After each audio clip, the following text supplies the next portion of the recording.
Cinéma. Écran de l'infini sur lequel se projettent les rêves et les cauchemars. Leur mission, vous faire découvrir des films oubliés, vous faire poser le pied sur des genres plus ou moins inconnus, et au mépris de votre santé mentale, vous faire avancer vers des contrées nanardesques. Le seul hic, c'est qu'ils ne le savent pas encore. Voici leur émission.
Bonjour à toi Mathieu et bienvenue dans cette 15e émission de VHS.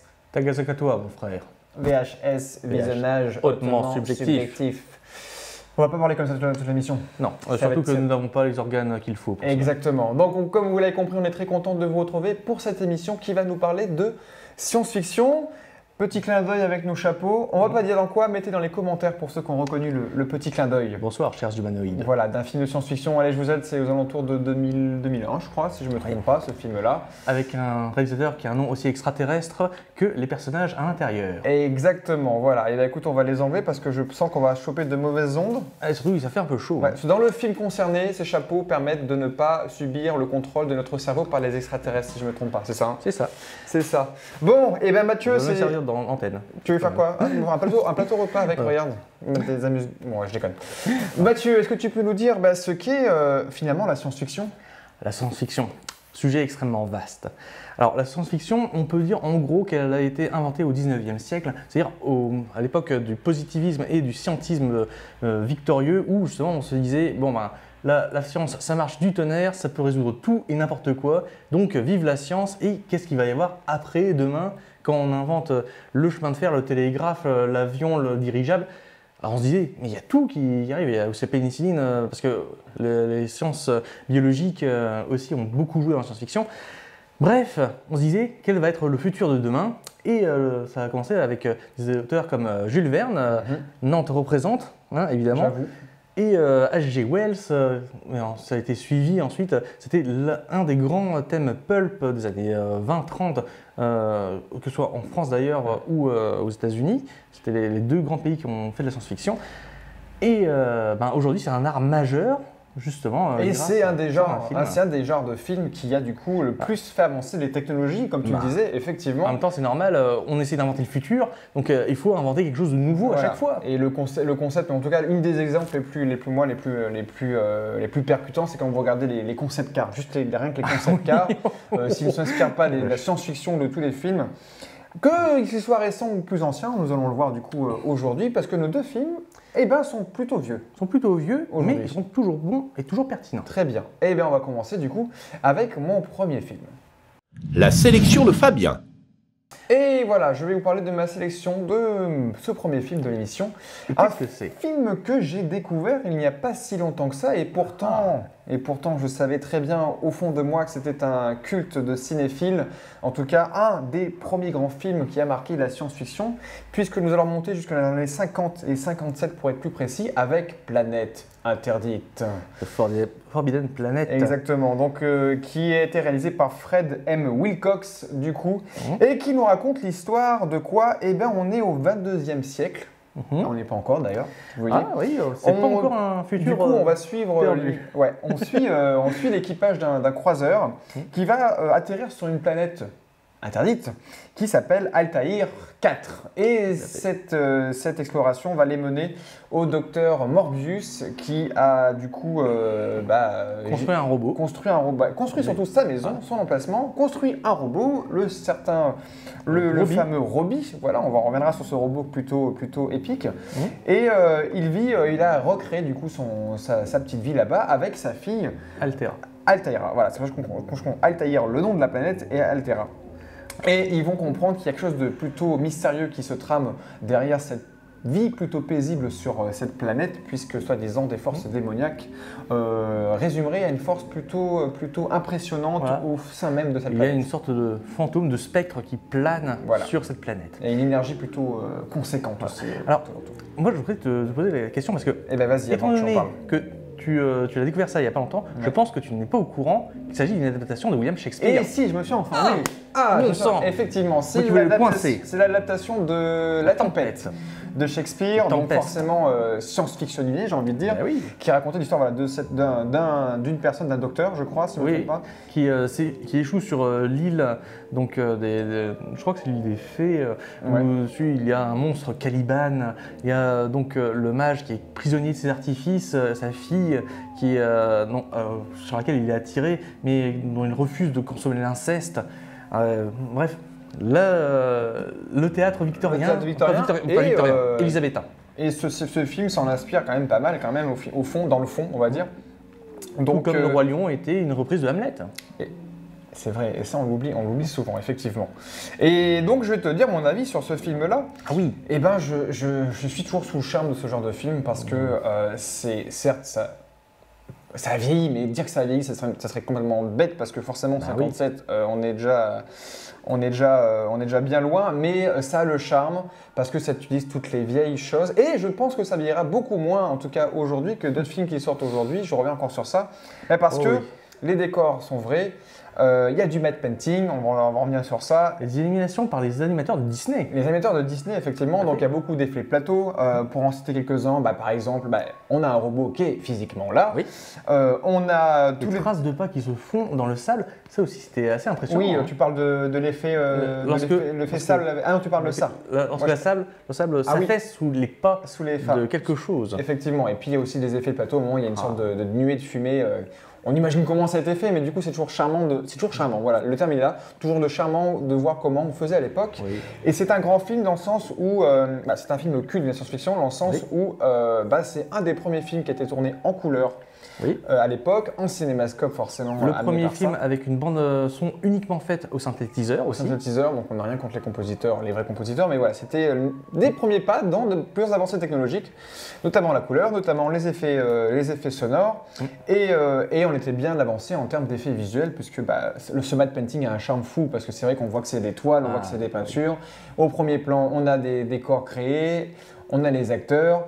Et je vais citer un commentaire que j'ai lu dans un des critiques de cinéma. Alors je ne sais plus son nom, mais il y a un truc qui m'a fait marrer parce que c'est un des seuls qui avait marqué un commentaire négatif. Alors sur un film culte, on peut en trouver plein. Parce qu'il a marqué, voilà, ce film est aussi plat qu'un plat de pâtes. Mais manger des pâtes avec beaucoup trop de ketchup, et on se dit qu'on est bien content de les manger avec les pâtes parce que les pâtes, c'est à beau être fade, mais c'est la base. Et je suis d'accord avec toi. Parce que certes, ce film, aujourd'hui, le regarder aujourd'hui, il manque un petit peu de profondeur dans son scénario et dans la manière d'avoir fait ce film, de manière de faire du cinéma. Voilà. Mais il a posé des bases et j'en suis entièrement conscient parce que il a tout pour être culte parce que il y a des archétypes. Ah, c'est un film séminal, c'est normal. En même temps, c'est un petit peu comme reprocher à Halloween de Carpenter d'être un ramassis de clichés de slasher. C'est lui qui les a inventés. Et pareil pour comment s'appelle Planète Interdite, ça a été un des 3 films qui sont suivis. C'est même le premier des 3 films de science-fiction qui ont posé les bases de la science-fiction classique traditionnelle américaine. Avec ensuite 2001 l'Odyssée de l'espace et La planète des singes. La planète des singes. Avec ces 3-là, vous avez le combo gagnant qui a fait décoller justement la respectabilité de la science-fiction. Et si on prend des films qu'on connaît peut-être plus, des films aussi autres, plus récents ou qui sont inspirés de ce planète, moi j'ai vu du Mars Attack. Enfin, La Guerre des Étoiles. j'ai vu que Mars Attack s'était forcément inspiré avec ça, la Guerre des Étoiles, Star Trek j'imagine en partie aussi, mais il a dû poser, c'est vrai, un gros fondement, ce film-là. Bon Mathieu, je t'ai pas posé la question, mais déjà tu as commencé à y répondre. Qu'est-ce que tu as pensé que penses-tu de ce film? Alors moi, pour le dire en une phrase simple, il était passé au cinématographe, j'ai acheté mon billet immédiatement pour aller le voir. Le voir ou le revoir? Le revoir. Le revoir. Et ensuite, quand il est sorti en Blu-ray, c'était mon premier Blu-ray, je l'ai acheté direct. Parce que j'aime beaucoup ce film. Voilà. Et du coup, si on passe même au niveau...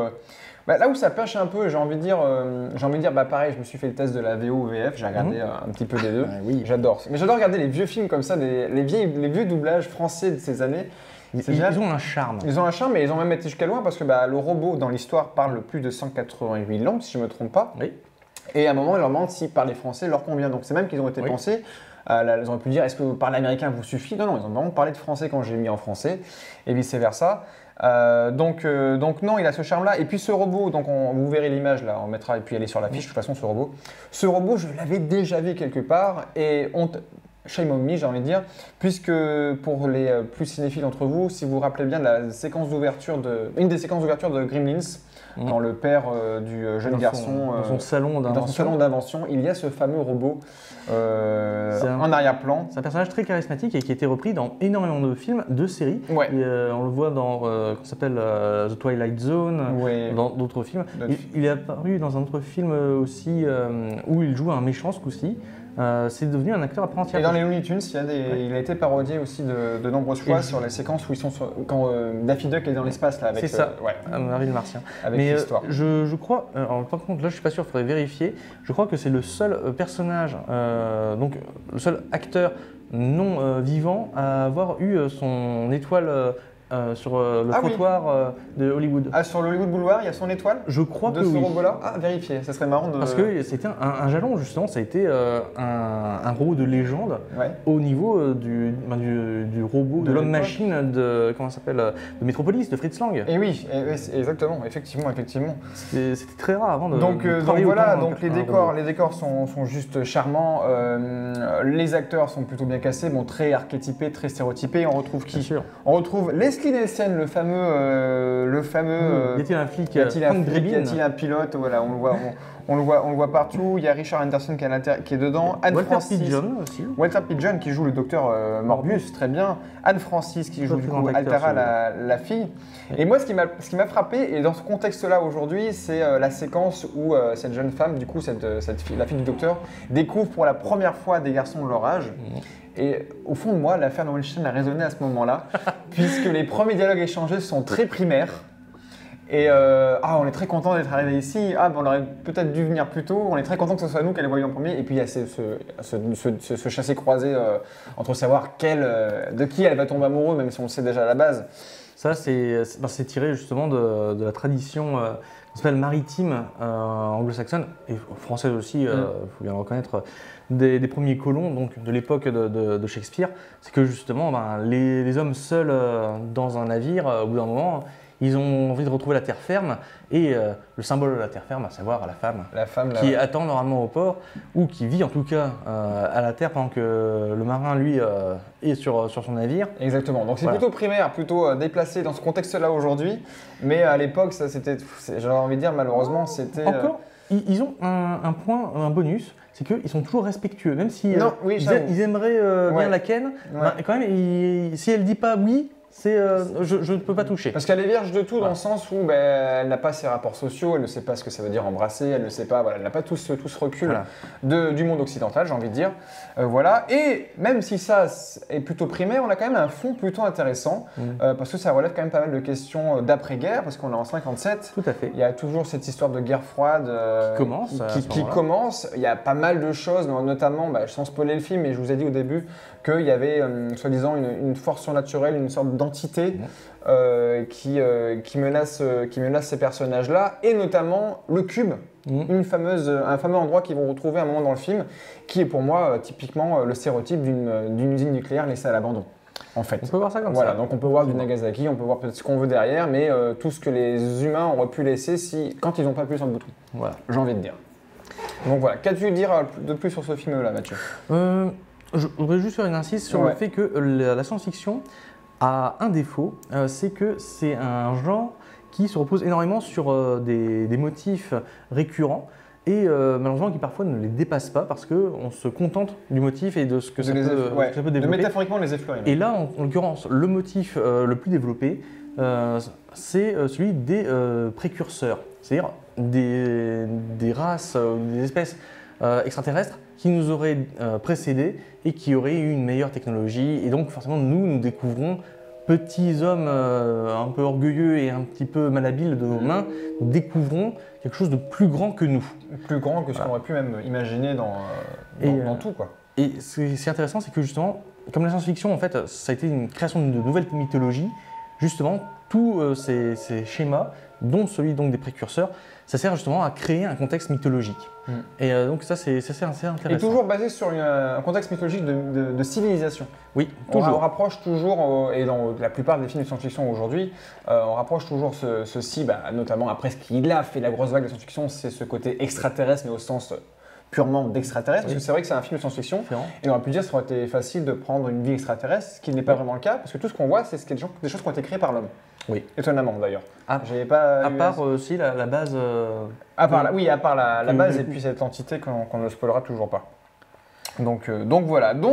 Et maintenant, ne soyons pas fous, je ne m'interdis pas de savoir lequel film Mathieu a choisi maintenant. Bon, vous allez le découvrir. La sélection de Mathieu. Et re-bienvenue à tous, nous passons donc au deuxième film, Les Maîtres du Temps de René Laloux. Alors, le synopsis des Maîtres du Temps. C'est l'histoire d'un jeune enfant qui est perdu sur la planète Perdide. C'est un enfant qui s'appelle Piel, dont le père a été assassiné, enfin tué par un essaim de frelons extraterrestres, et qui donc se retrouve seul sur cette planète, et qui arrive à appeler un peu, malgré lui, un ami de son père à la rescousse, un certain Jafar, qui décide de détourner sa mission d'escorte d'un prince galactique pour aller à la rencontre de Piel pour le sauver, avec l'aide de ses amis et en particulier de son vieux complice Silbad. Alors, ce film-là est un film que j'ai choisi, je le dis tout de suite, parce que je voulais mettre un René Laloux dans la saison VHS. Dans la série science-fiction. D'accord. René Laloux, c'est un réalisateur français de dessin animé qui s'est spécialisé justement dans la science-fiction avec des films comme Gandahar avec Philippe Cazat ou La planète sauvage avec l'artiste Topor. Et il se trouve que pour celui-là, Les Maîtres du Temps, il avait engagé Mobius pour faire justement les dessins principaux. Montrer un grand dessinateur de BD on va y revenir dessus. Qu'on connaît bien. Mais d'abord, toi, qu'est-ce que tu en as pensé de ce film? Alors, tu attendais ça avec impatience. Un petit peu. N'est-ce pas? Donc oui, c'est un film d'animation et c'est de la science-fiction et c'était le plus important aujourd'hui. Et je suis navré, Mathieu, de te dire que c'est le point le plus divergent aujourd'hui parce que je ne suis pas rentré dedans. Et j'ai eu beaucoup de mal. Et tu nous dis pourquoi. Et je réfléchis encore en pourquoi. Parce que je connaissais très bien du coup le dessin de Mobius que j'avais déjà pu voir, même si je ne suis pas un grand fan de BD, que j'avais déjà pu voir et son trait n'est pas méconnaissable, j'ai envie de dire. Peut-être parce que la science-fiction, j'ai du mal avec l'animation. Parce que j'ai du mal à me projeter, ça m'attire moins, j'ai du plus de mal à me projeter, sachant que c'est pas des personnages plus réel peut-être. Et j'ai pas réussi à rentrer dedans parce que le scénario je l'ai pas trouvé hyper passionnant. Je trouve les personnages plutôt détestables qu'autre chose. J'ai plus envie de les baffer qu'autre chose. Et juste le thème du film, l'histoire du film ne m'a pas emballé plus que ça. Donc ce n'est pas parce que j'ai trouvé mauvais, c'est juste que je suis pas rentré dedans. Et du coup, sur moi, il n'a pas marché ce film-là. Et voilà. Donc les goûts et les couleurs. Les goûts et les couleurs, tout simplement ici. Alors moi en fait, si j'ai choisi ce film-là, moi je l'apprécie, je l'aime bien, mais c'est pour parler donc de choses plus générales. Donc René Laloux, comme je l'ai dit, c'est un auteur de science-fiction rare, puisque c'est de la science-fiction française, mais surtout c'est de la science-fiction psychédélique. Ça je voulais aller dessus, c'est-à-dire que c'est de la science-fiction qui est née justement après la planète interdite, c'est-à-dire après le début du côté respectable de la science-fiction pour amener des questionnements tout à fait autres. Donc on a utilisé simplement la science-fiction selon la troisième loi de Clarke, à savoir que toute technologie suffisamment avancée est indiscernable de la magie. Et il se trouve que justement, donc, toute action, toute sensation, tout lieu, toute situation peut exister puisque justement tout est possible. C'est un grand élément de possible dans la science-fiction. Là où ça a commencé à remplacer justement la fantaisie, à remplacer justement le côté mythique et le côté impossible. Donc là, on fait que tout devient possible. Le côté science aussi, voilà. du coup. Et donc, moi j'avais envie de voir un film qui serait de science-fiction psychédélique, parce que malheureusement on n'en fait plus aujourd'hui. Nous avons passé à cette époque-là. C'est pour ça que j'ai eu du mal aussi. Voilà, c'est possible. Parce que justement le psychédélisme était beaucoup développé, c'est comme le nom l'indique, avec la période hippie, la période des drogues, la période de la déconstruction générale, parce que justement on voulait explorer de nouvelles choses. Et malheureusement, quand on explore, forcément on arrive sur des cul-de-sac, et la science-fiction psychédélique a été un de ces cul-de-sac, mais ça n'a pas empêché quand même d'être très fertile et d'être très intéressante. Métal Hurlant, dans lequel a travaillé Moebius, dont il était un des fondateurs, justement, était de la science-fiction qui était psychédélique, puis qui est ensuite devenue la art science-fiction.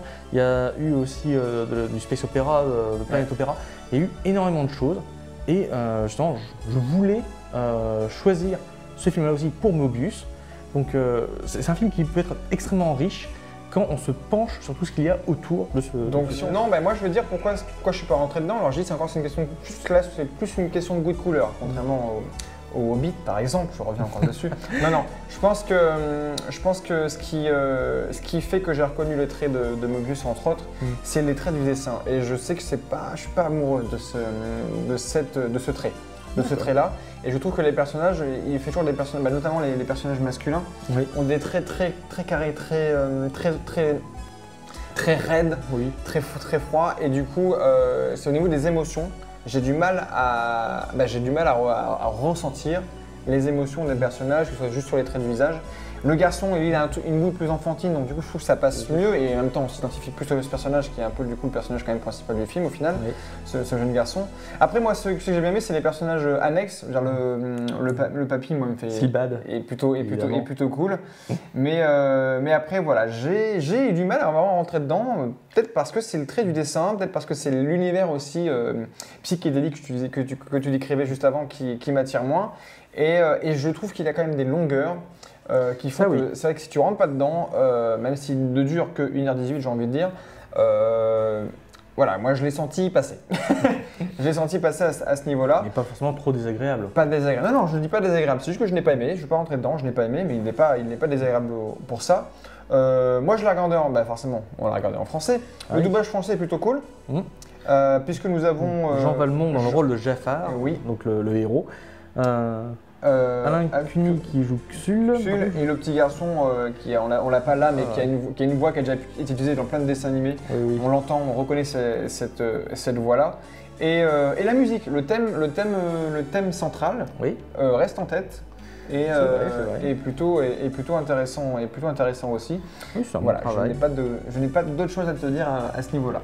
Dans ce cas, moi, je finirai sur Moebius. Bah oui, du coup, qui en plus, qu'on a pu citer notamment avec Marc Caro, qui était une de ses inspirations aussi. Et oui, parce qu'ils étaient tous les deux à Métal Hurlant. Exactement. Et justement, donc Moebius, Jean Giraud de son vrai nom, qui a commencé avec Blueberry, entre autres, a lancé la science-fiction et a lancé Métal Hurlant. Il a inventé en fait une bonne partie de la science-fiction moderne, puisque c'est un des rares auteurs européen qui a pu s'exporter aux États-Unis et au Japon, où il a fait justement beaucoup d'émules, beaucoup ont apprécié son trait et surtout son dynamisme dans la composition des planches. Il a travaillé sur Dune de Jodorowsky, film qui n'a donc pas abouti, mais qui a servi de base de documentaire à ce film qui est génial. Il est sorti il n'y a pas longtemps le documentaire, mais donc c'est la base de travail de Dune de Jodorowsky a servi de base une des bases pour La Guerre des Étoiles, pour Alien. Si vous regardez, c'est quasiment les mêmes noms qui sont au générique d'Alien et au générique de Dune de Jodorowsky. J'ai recyclé l'équipe, il fallait bien. Voilà. Et il a travaillé sur le 5e élément, il a travaillé sur énormément de choses. Sur le 5e élément. Avec Mézières. Et il a fait énormément de choses, Moebius. Et il nous a quittés, comment ça s'appelle, en 2010, si je me souviens bien. D'accord. Et donc c'est une perte qui n'a toujours pas été comblée, tellement ça a été un des géants de la BD. Non mais c'est marquant et c'est pour ça que j'ai pas beau rentrer dedans, mais c'est vrai qu'on sent qu'il y a une patte très définie et qu'il y a un parti pris total. Et c'est ce parti pris que je n'ai pas assimilé, mais voilà. Et donc vous pouvez faire l'expérience, n'hésitez pas, de toute façon dans Mobius il y a toujours quelque chose à prendre, dans Stéphane Wool aussi, dans René Laloux de même. Voilà, et autant dans la BD j'ai envie de dire, parce que Blueberry je lisais un petit peu. Ou l'Incal, puisque là par contre c'est bien la BD avec Jodorowsky au scénario. Et toujours Mobius, moi c'est comme ça que je l'ai découvert, c'est Mobius sur l'Incal. Je me suis éclaté les mirettes tellement c'était extraordinaire. Bon, et ben si comme Mathieu vous voulez éclater les mirettes avec 2 films, on vous conseille toujours Le Planète Interdite et les fameux Maîtres du Temps à regarder dans le genre science-fiction. C'est vrai qu'on aurait pu parler. C'est vrai que alors on a parlé de 2 vieux films, alors qu'il y a plein de nouveaux films qui auraient pu être aussi plein de films plus récents, j'ai envie de dire, qui sont passés un peu inaperçus, mais bon, c'est un peu le fondement du cinéma en même temps la science-fiction. Ça me semblait normal de parler de ça. Avec Le Voyage sur la Lune, je veux dire, c'est un des films qui a créé le cinéma. C'est ça l'aventure du cinéma, c'est la science-fiction. C'est la science-fiction. C'est aller toujours plus haut. Repassons à la fiction et même à la réalité, j'ai envie de dire, parce que nous allons accueillir notre invité du jour. Et c'est une invitée du jour. Marc. Et c'est parti. L'invité du jour. Et nous revoilà avec notre invité du jour et nous sommes très contents d'accueillir aujourd'hui. Bonjour Anne. Anne Guillois. Bonjour. Bonjour Anne, tu vas bien? Ça va bien, oui. Très bien. Bon, et ben Anne Guillois, tu es chef décoratrice dans le milieu du cinéma. Oui. Voilà, et tu viens à la base du milieu de l'architecture. Comme quoi, des métiers peuvent mener à d'autres métiers, toujours plus artistiques les uns que les autres, j'ai envie de dire. Donc, tu as eu un gros parcours, tu as fait du cinéma, tu as fait de la télévision. En particulier à la télévision, tu as travaillé au Guignol de l'Info.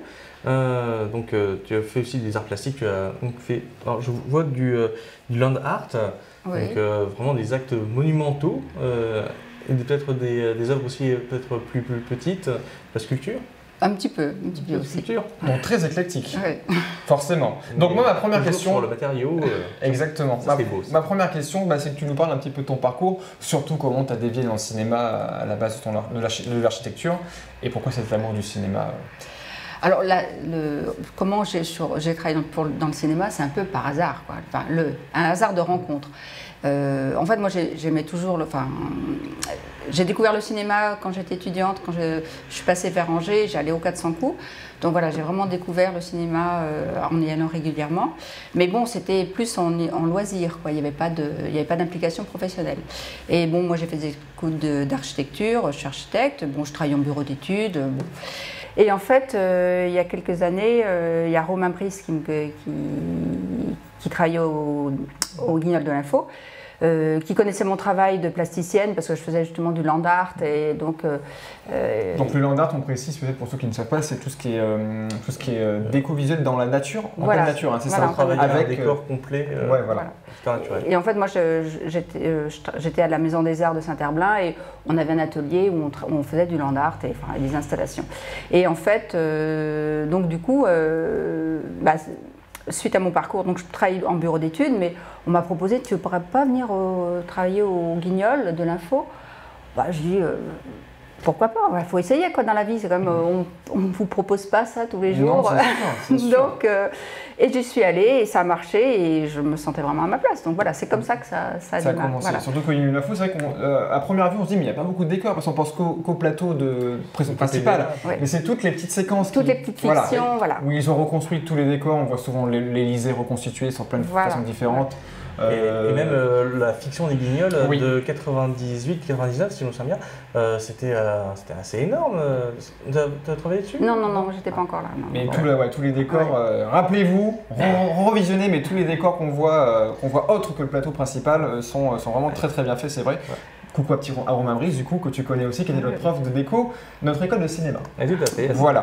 Écoute Mathieu, je te laisse enchaîner. Là, tu viens de nous expliquer comment s'est passé de l'architecture au cinéma, donc moi je vais te poser la question, est-ce que tu as regardé les Oscars, en particulier celui des meilleurs décors? Alors, je n'ai pas regardé les Oscars, mais je suis allée au cinéma et en fait j'ai appris que le meilleur décor avait été attribué à La Forme de l'eau. Oui, voilà. 4 prix parce que meilleur réalisateur, meilleur film, meilleur décor et meilleure bande originale. Voilà, qui ne devait pas démériter à mon goût. Il y en a d'autres qui sont plaints qu'Alexandre Desplat méritait plus son surnom que son prix. Ouais, il a fait quand même des grands trucs. C'est vrai que c'était peut-être pas sa meilleure bande originale, mais c'est quand même un grand compositeur. Mais voilà, ce qui nous intéresse, c'est les décors de ce film. Pour ceux qui l'ont vu, donc vous allez voir des images, je pense. Excellent film. Là, voilà, très bon film. C'est vrai qu'au niveau des décors, qu'est-ce que tu peux nous dire, toi, sur les décors de ce film-là? En fait, moi, je me suis régalée quand même parce que j'ai vraiment regardé En fait, je pense que j'ai beaucoup regardé le décor. Alors, c'est un peu dommage du coup parce que j'ai moins suivi peut-être l'histoire. Ouais. Mais non, mais les décors, vraiment, je pense que l'équipe déco qui a travaillé là-dessus, même a dû s'amuser quand même parce que c'est assez fabuleux, quoi. Puis il y a tout sur le jeu des couleurs. Voilà, moi, je trouve que le jeu des couleurs était vraiment très intéressant, toujours les gammes de vert ou les gammes d'ocre, donc voilà, non, je trouvais ça vraiment très, très beau. Et surtout Guillermo del Toro, il a une façon de... ça reste réputé pour ça. Ouais, ça reste encore un des réalisateurs qui aime avoir du réel en plateau, donc même si c'est du décor la plupart studio forcément, qui construit tout de A à Z. Moi j'avais vu une séquence du making of où ils construisent du coup l'endroit où ils stockent du coup cette créature marine, qui a été... Le bassin là. Ouais, le bassin entre autres qui a été reconstitué de A à Z, et c'est ce mélange surtout qui m'a bluffé entre les effets visuels, donc c'est fixe, et les décors réels, notamment les extérieurs. Moi j'ai trouvé tellement bien fait qu'à un moment j'arrivais pas à déceler ce qui était vrai, ce qui n'était pas vrai.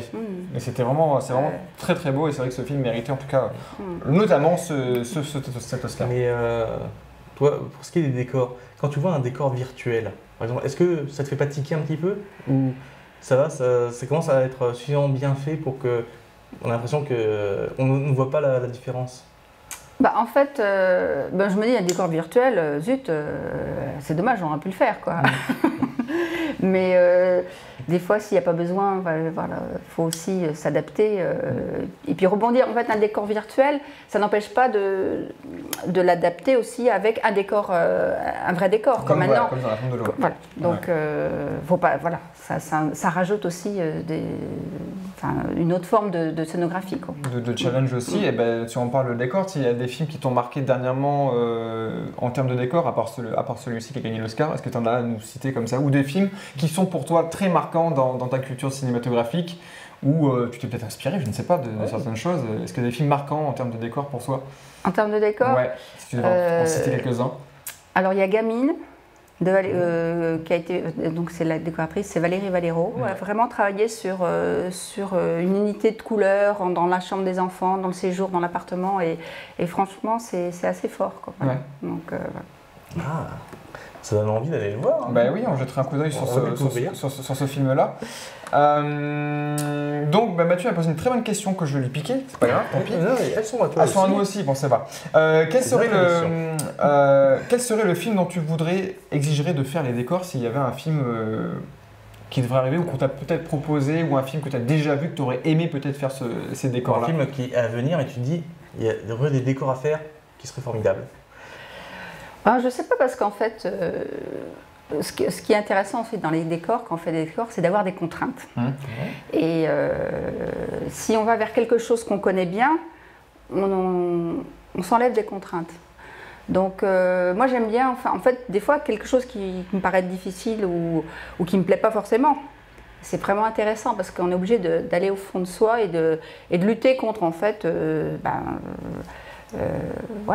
d'essayer d'aller chercher ce qu'il faut pour être au service du film et non pas pour ses envies. Oui, voilà. Au service de c'est beau de comme ça. Ça rappelle un petit peu justement les principes de littérature. La contrainte, c'est la liberté. Oui, c'est ça, c'est les contraintes d'adaptation aussi qui sont les plus importantes. Est-ce que tu peux nous parler de tes projets peut-être les plus récents en termes de cinéma, les projets sur lesquels tu as travaillé, et quels ont été les challenges sur ces différents projets, ou en tout cas sur quoi tu as participé en termes de visuel, de décor? Alors dernièrement, avant Noël, j'ai travaillé sur un téléfilm pour François, d'Éric Duret.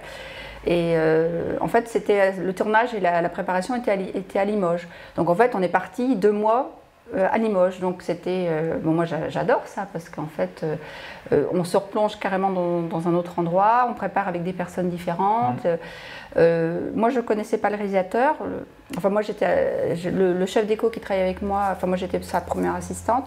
Il connaissait, mais en fait, on arrivait, il fallait découvrir, aménager des décors. On a eu très peu de, enfin, on a eu un peu de construction, mais donc ça, c'était quelque chose de très intéressant parce que et ça allait très vite aussi. Ça allait très vite, quoi. Voilà. Et l'histoire du film parle de quoi? Alors, ça parle des Réunionnais de la Creuse, Ouais. des enfants qui ont été enfin, déportés ou comment dire, adoptés dans les années entre 60 et 80 à peu près. D'accord. C'est Les Enfants du mensonge de Éric Duris? Oui, voilà, c'est ça. D'accord. Donc diffusion prévue printemps 2018. Voilà, donc j'ai pas encore de nouvelles, je pense que ça va être... ça devrait arriver du coup. Donc j'ai hâte de le voir parce qu'on a fait de belles rencontres quand même. Puis moi, finalement, c'est quelque chose, j'en avais entendu parler, mais parce qu'il y a eu des procès dans les années 2000, mais le fait de travailler sur un sujet, forcément, on se documente, et c'est toujours intéressant parce qu'on va chercher des choses qu'on n'irait pas chercher si on était chez soi. Ouais, ou des inspirations sur lesquelles vous ne connaissez pas ou comment ça a été fait aussi, c'est ça qui est hyper important. Donc on va les guillemets de l'info, on va pas revenir dessus, mais peut-être le plus gros souvenir des guillemets de l'info pour toi, un décor qui t'a demandé peut-être beaucoup de travail ou Alors un souvenir que j'ai, c'est on avait fait alors le réalisateur c'était Thierry Barthes et on avait fait une parodie des Playboy avec Hollande. Et il y avait vraiment au niveau on avait vraiment un grand décor et au niveau technique, il y avait des plateaux roulants, il y avait vraiment beaucoup de choses au niveau technique et c'était vraiment très intéressant. Et puis j'ai rencontré aussi Mathieu sur son dernier, enfin, je ne sais pas si c'était ton dernier d'ailleurs.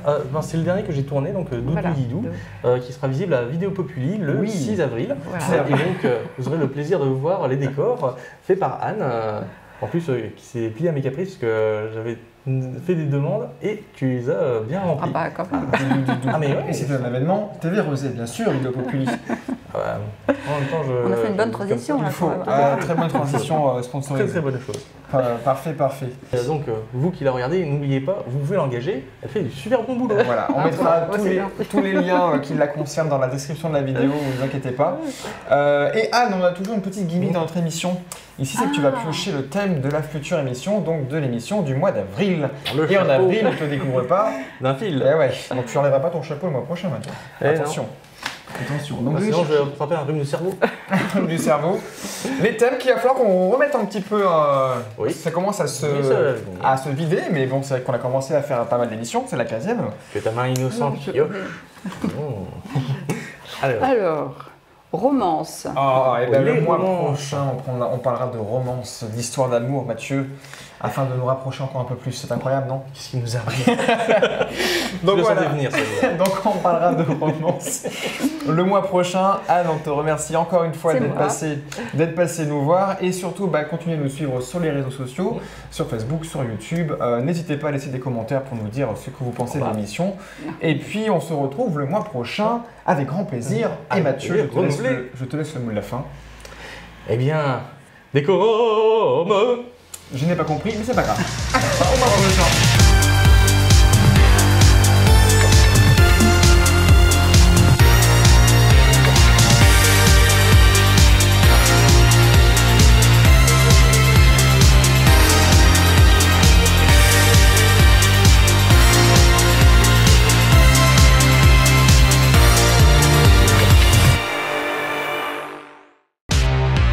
VHS, visionnage hautement subjectif. Un thème, 2 films, plus un invité du cinéma local. L'émission des films plus ou moins connus.